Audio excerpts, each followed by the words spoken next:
Здравей, Ива! Радвам се, благодаря, че ме покани да взема аз интервю от теб сега, да разменим ролите. Много ти благодаря, че прие поканата ми днес тук. Така, да започнем с въпросите. Добре. Аз съм си подготвила тук няколко въпроси и ще си помагам. Добре. Как започна твоят път като водеща и инфлуенсър?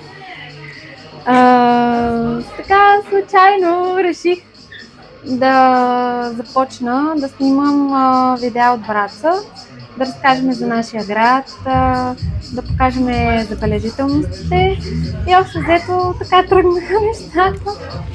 Това е много хубаво. По принцип имаме много хубав и развит град. Все повече и повече се развива. И аз лично много си го харесвам. И аз така. Какво те вдъхнови да създадеш Ива Мото подкаст? Ива Мото подкаст ме вдъхнови преди 1-2 години. Гледах един подкаст и така си казах, искам един ден и аз да имам собствен подкаст. И така, буквално на шега стана. Свързах се с някои хора, помогнаха ми и го започнах. Идеята ми е да взимам интервюта от различни хора, които по някакъв начин така имат аудитория и имах какво да кажат на моите фенове и зрители. Това е чудесно. Доволна ли си? Харесва ли ти като цяло тази идея да се занимаваш с това нещо? Да, въпреки че така имаше една пауза, в която не снимах, но иначе много ми харесва и смятам за напред да се занимавам и то вече така още по-професионално. Да, по-професионално. И да го развиеш още повече, което е много хубаво. Така, кой е проектът или епизодът от излъчените, с който най-много се гордееш? Може би първият епизод, защото там съм много притеснена. Една плаха такава. И може би така първият епизод ми е най-така на сърце. Така, как избираш темите и гостите за подкаста? Просто ми хрумват идеите вечерно време, като съм си вкъщи вечер.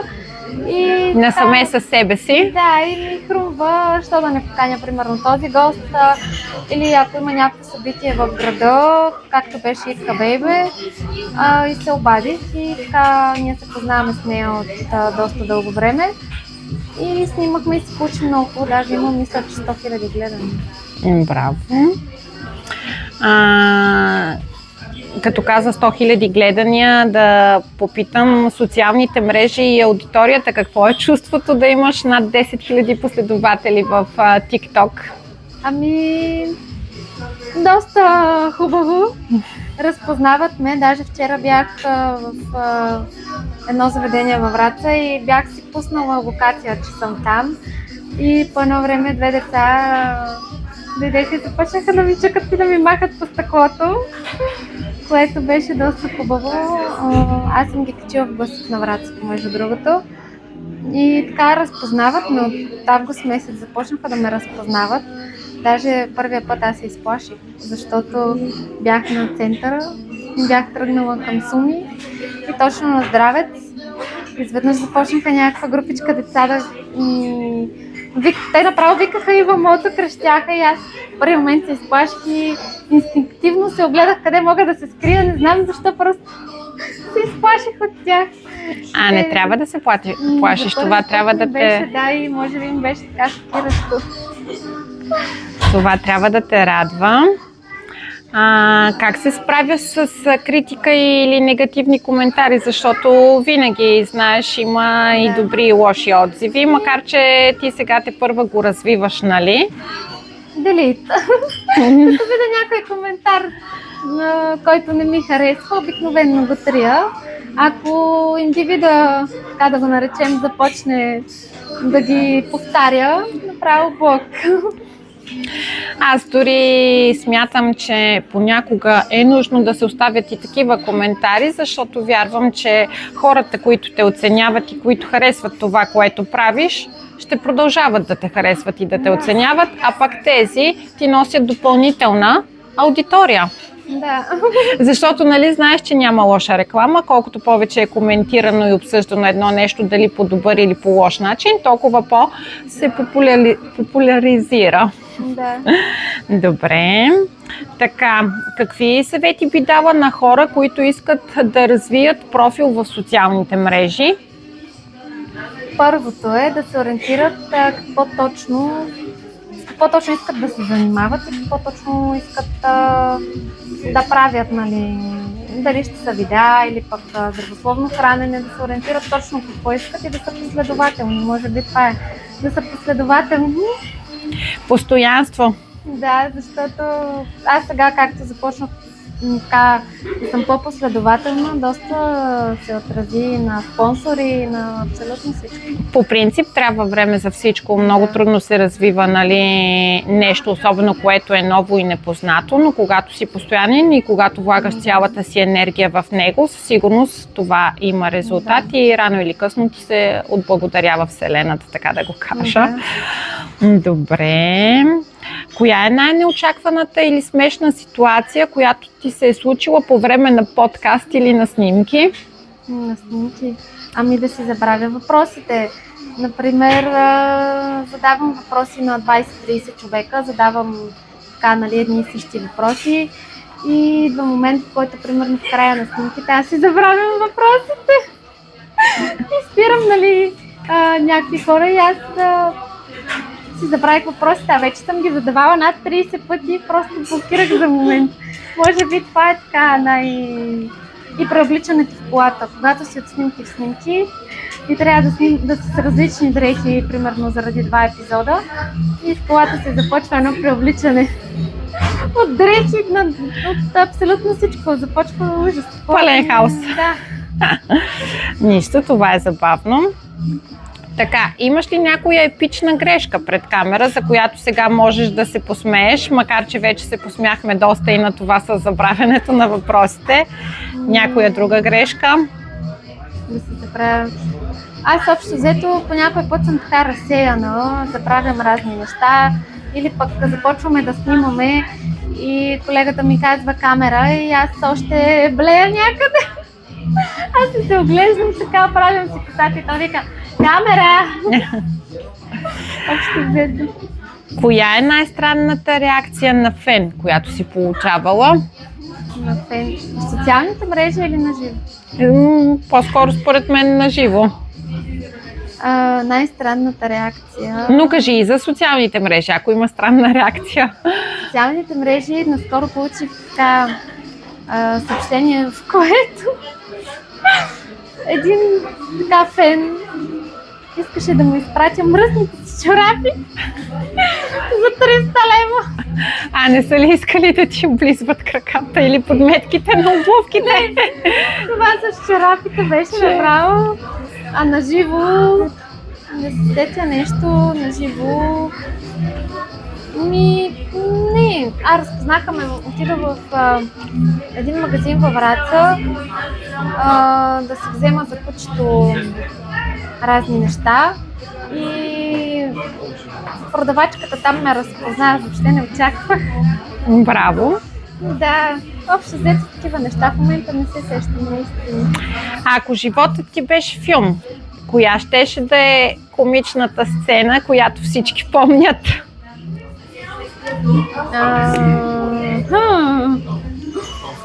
Тук ме хвана просто неподготвена. Не знам, да помисля малко. То при мен постоянно си е комедия. Аз постоянно нещо ще забравя, ще направя нещо. Забравих веднъж къде съм си паркирала колата. Паркирвам я тук, влиза до паспортната, излизам. Аз бях 3 часа там, защото станаха малко така едни нещица. Излизам оттам и аз забравих къде съм си паркирала колата. Чудесно! Така че със сигурност не знам. Не знам каква комедия би била живота. Просто в момента не мога да се сетя. Много са. Добре, да поговорим малко за любов и за лични истории. Вярваш ли в любовта от пръв поглед? Ами, не знам. Наистина, не знам. Или повече вярваш в случайностите и съдбата? Не, по-скоро случайностите и съдбата. Аз пък вярвам, че няма нищо случайно, между другото. Да, така че всичко се случва с причина и винаги е за наше най-голямо добро. Имаш ли забавна или неочаквана история за първа среща, която да разкажеш? За първа среща? Да. С някое бившо гадже. Аз не знам, ти сега обвързана ли си или не си? Не обвързана съм. Свободна е. Да. Не знам, аз като цяло не съм излизала с много мъже, тъй като аз бях 10 годишна връзка, почти 10 годишна връзка. И преди това имах едно гадже, което аз тогава съм била на 13-14. Много малко. Да, детска любов. Да, беше нещо като детска любов. И ние не сме имали първа среща, защото ние се познавахме преди това. Но като цяло някаква такава първа среща по-специфична нямам. Ами, след тази 10 годишна връзка, защо се разделихте?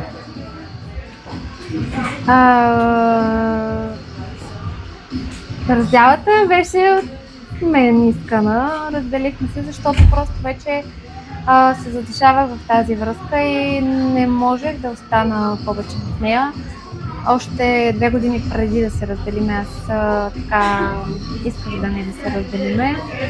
И даже тогава аз си бях тръгнала, но даже се бях преместила в София, си бях взела квартира и някак си се изплаших сама в София от големия град.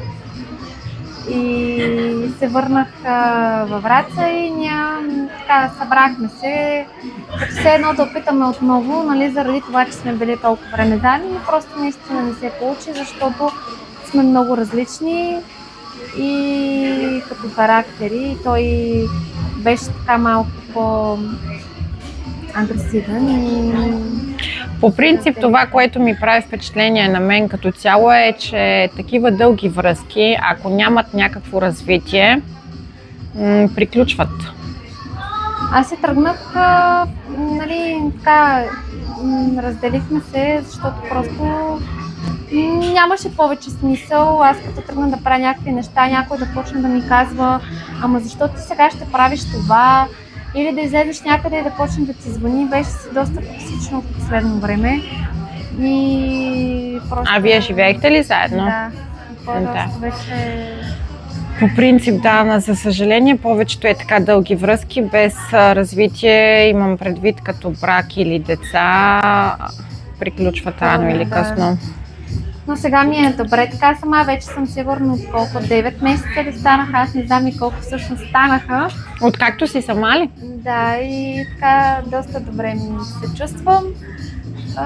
Със сигурност си научила и уроците от тази връзка, защото след всяко едно изпитание и всяка една среща, всеки учи своите уроци. Да. Аз за това казвам, че няма нищо случайно. И си станала по-осъзната и по-зряла, сигурна съм. Да, на него му беше доста трудно. То по принцип някакси като че ли при жените, те преживяват, поне така при мен, преживяваш разделата по време на връзката, а те след като връзката приключи. Аз смятам по същия начин. Според мен, жените сме тези, които се влюбваме много бързо. Още в началото раздаваме се на макс, търпиме много, преживяваме всичките разочарования по време на връзката и ние се разделяме по-лесно, докато при мъжете се случва по-бавно. По-бавно се влюбват, по-бавно се обичват, но пък после на тях им е по-тежко и по-трудно, защото те обичат и след това. Да, на тях им е по-трудно. Аз когато се разделих с него, нали, аз вече бях тотално изцинала, нямах чувство. Безразлична. Да, даже... Ти всичко го беше преживяла Да. по време на разочарованията във връзката. Да, Така. и сега като го видя и така... С благодарност все пак, че е бил част от живота ти. Горе-долу. Нали, гледам да запазя хубави, така да си спомням за хубави неща. По принцип, Сега, човека като така го е устроен. видя, някакси все едно не мога да повярвам, че съм била с него толкова време. Просто ми е някакси много странно. Тогава си била по-малка на друг акъл и така. Да. Затова ти казвам със сигурност, че след всяко едно нещо, след всяка една връзка, всеки излиза променен. Да. Добре, да забравим тази тема сега. Така, ако трябва да обясниш любовта с една смешна или странна метафора, каква би била тя? Метафора. Когато сме влюбени, така започваме да летим в космоса. И да, Не случайно казват, че любовта е сляпа. да ставаме слепи. Според мен виждаме минусите на се чувстваш партньора. направо, според мен, може да се каже даже, че любовта е болест, защото реално Да. ти си като обсебен в началото от другия човек, което пък не е окей и не е здравословно за една връзка и за едни отношения, защото колкото повече се вманиачаваш в другия човек, толкова повече го отблъскваш. Мгм. Така. Добре, Ива, да оставим любовните истории на страна Да. и да се фокусираме върху професионалните неща. Кажи сега какво ново се случва около теб в професионален план. Нещо имаш ли да ни разкажеш, Да, което ще е много. интересно? Първо лятото се снима под прикритие. В един епизод ролята ми е кратка, нямам реплики, но участвам активно в една сцена. Доста трудно ми беше да стигна до там, защото тръгвайки за София ми се счупи колата преди Мездра и трябваше да пътувам с автобус до там и имаше само един билет за София. И се обаждам на автогарата. Това е доста интересно. Да, кога има автобус за София, той беше в 3 часа. И те ми казват, има само едно свободно място. Така, може ли да ме го запазите? Много ви се моля. Докато си намеря пътна помощ. Трябва да дойда да ми вземе колата, да я закара някъде, да си купя билет. Общо взето беше доста така.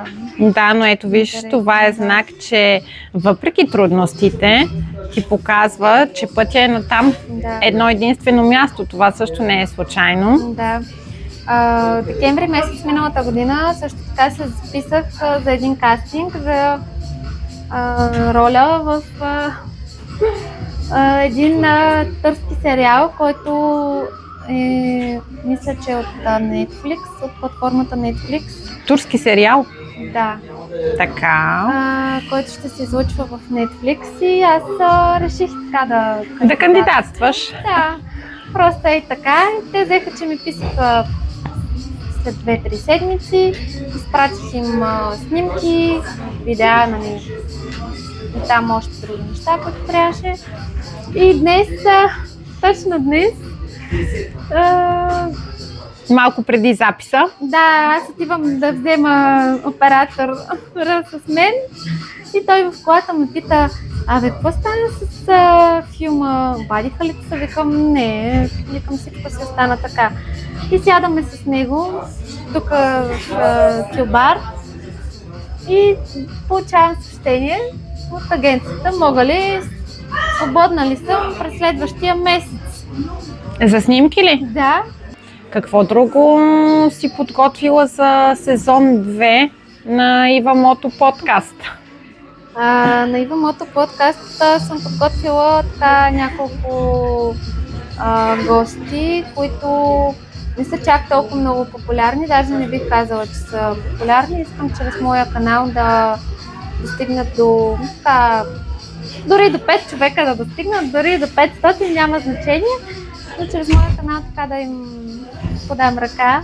Има едно момиче, което се занимава с картини, рисува много хубави картини и смятам, че следващия гост